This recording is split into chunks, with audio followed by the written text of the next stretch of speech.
Anvils are an essential part of any blacksmithing operation, and as a beginner blacksmith who's just trying to set up like a garage shed or something like that, it can be really hard to find some good options, especially if you are on a budget. Anvils are not cheap. And as somebody who's been doing blacksmithing out of a plastic shed for 3 years now, I've come across a few anvil options. The best of which is this one, the 66lb Vevor Anvil off of Amazon. Now, a lot of you might be questioning me right now because, yeah, that's right, I just said Amazon anvil. Definitely not the website that comes to mind when you think blacksmithing, but hear me out on this one. So I've had this anvil and used it consistently for about 2 years now, and it has served me very well. As you can tell by the shape, it is an Italian double horn anvil style. And personally, I really like the shape of this anvil. The horn is very usable, which is something that is actually harder to find than you would think on a modern anvil. The hardy hole is a good size and very usable, especially because you can use railroad spikes as hardy tools for this, which for beginner blacksmiths is actually a very useful thing. And then having this taper to a point on the end of the hitting face is very useful for when I need to be making small bends. As far as construction goes, I believe these are cast, but the steel is very hardenable and very durable. Like I said, I've used this thing for about 2 years now, and I've only come up with a few major dents, which we will be fixing later in the video today, so stick around for that. But the edges have remained quite sharp and the horn is not deformed or bent at all. Rebound is acceptable, not the greatest, but good for what you're paying. And overall, I would just say this is a very usable anvil. Now for some of the less nice comments. The pritchel hole. Though this is a traditional place to put the pritchel hole for this style of anvil, I'm not quite a big fan of it because it's not very usable. I've used anvils with smaller pritchel holes off to the side of the hardy hole, and those have always been my favorite. They are very nice for making small punches and for just getting a small hole started in general without warping the material. And because this one's on the horn and just in such an awkward place with this lip, it's really not that usable. Because the construction is cast, I have come up to a few discrepancies like this, where there are small holes that are pitted in the anvil face. But then again, this is a $120 anvil, so discrepancies like that are gonna happen. And as far as I'm concerned, this is still a great bang for its buck.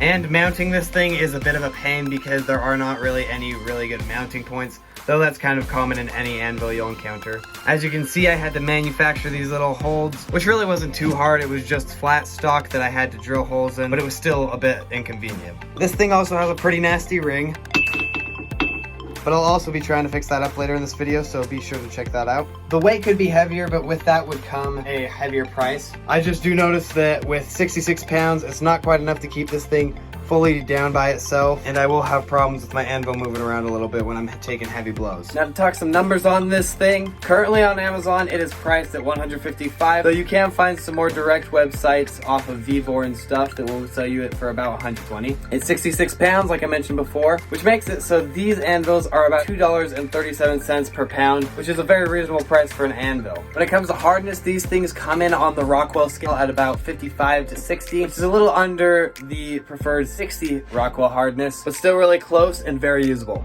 But yeah, those are mostly just the numbers that you would normally want to hear when you're buying an anvil. Overall, it comes in decently, not the greatest, but once again, you're buying an Amazon anvil. So for a basic recap of the review of the anvil, I really like it. I think that it is worth the bang for your buck. It has some discrepancies and it's not the best anvil out there, but as far as I'm concerned, for starting up, for practicing, for learning, and for just generally a cheap option, it is very good. Definitely more usable than other cheap anvils I've tested in the past. Now the great thing about discrepancies and stuff like that is that they can be fixed. So right now I'm gonna show you guys me resurfacing the anvil, me using a wire brush to get the paint off. Heck, we might slap the touch mark on there for fun.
It's always fun to mess around a little bit with customization. Definitely probably gonna redo the paint job a tiny bit, add a few more colors once I have access to it, but being 17, getting paint is a hassle. Happy with how the refinishing went. Even though there were still a few small dents, they were basically nothing to the touch. And overall, it's just nice to have a clean surface to work on again. Also super happy with how the deafening went. I just put some dash mats underneath, that's what those were. But with that, I am going to call it here. Thank you guys so much for watching. Please remember to like, subscribe, comment, all that good stuff helps me out a ton. I'll see you guys in the next one.